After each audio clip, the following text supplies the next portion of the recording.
Hello friends, welcome back to Telugu recipe card. ఈరోజు వీడియోలో tiffin centre స్టైల్లో క్విక్గా ఇన్స్టెంట్ అల్లం పచ్చడి ఎలా చేసుకోవాలో చూద్దామండి. ఈ పచ్చడి ఇడ్లీ, దోశ, పెసరట్టు, మైసూర్ బొండా ఎందులోకైనా చాలా బాగుంటుంది.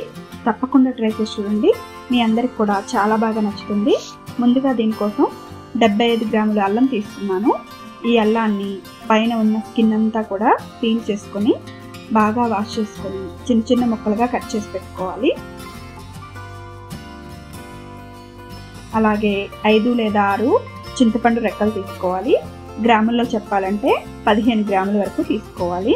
ఇప్పుడు దీన్ని 3 లేదా 4 స్పూన్లు వాటర్లో వేసి నానబెట్టి పెట్టుకోవాలి.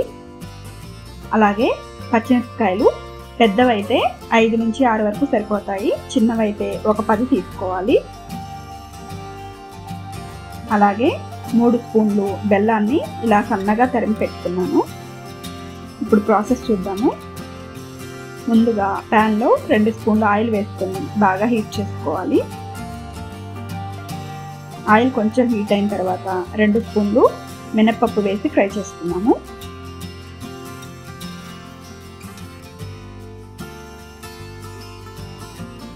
అలాగే 1 స్పూను ధనియాలు,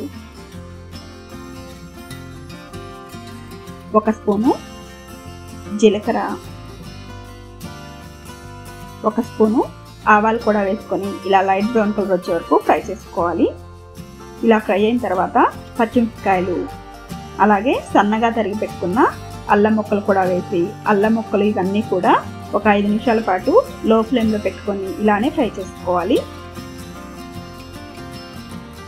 ఇలా ఫ్రై అయిన తర్వాత 1/2 స్పూను పసుపు కూడా వేసుకున్నాము. పసుపు వేసుకోవడం వల్ల అల్లం పచ్చడికి కలర్ అనేది చాలా బాగుంటుంది.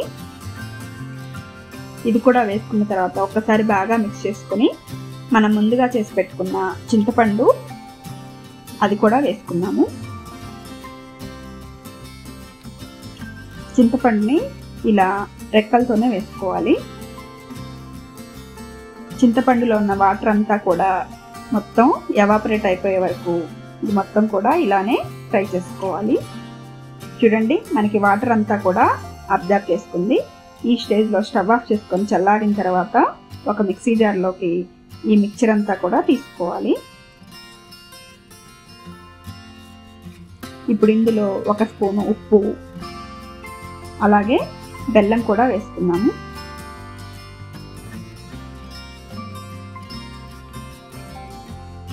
అలాగే నేను ఇక్కడ ఒక 3 స్పూన్లు వాటర్ వేసుకొని గ్రైండ్ చేసుకుంటున్నాను.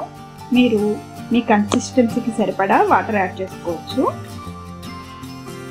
చూడండి, మనం మెత్తగా మిక్సీ పట్టుకున్న తర్వాత నాకు కన్సిస్టెన్సీ ఇలా ఉంది. మీకు ఇంకా లూజ్గా కావాలంటే ఇంకొంచెం వాటర్ యాడ్ చేసి మిక్సీ పట్టుకోవచ్చు.